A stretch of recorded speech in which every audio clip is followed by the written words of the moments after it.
So here my final look તમે જોઈ શકો છો. બટ જે મેં મેકઅપનું સ્ટાર્ટિંગ કર્યું એની પહેલાં મેં યુઝ કરી હતી હાઇડ્રા જેલ. મારી તો ફેવરેટ છે કે કંઈ પણ બહાર જવું હોય, ઇન્સ્ટન્ટ રેડી થવું હોય, અધરવાઇઝ મેકઅપ પહેલાં જે હું સ્ટાર્ટ કરું છું એ છે હાઇડ્રા જેલ.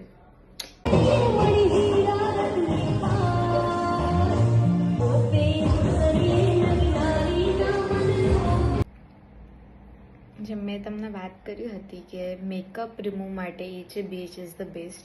જોઈ શકો છો મારા ફેસ ઉપર અત્યારે મેકઅપ છે, ડાયરેક્ટ આમ પણ અપ્લાય કરી શકો છો.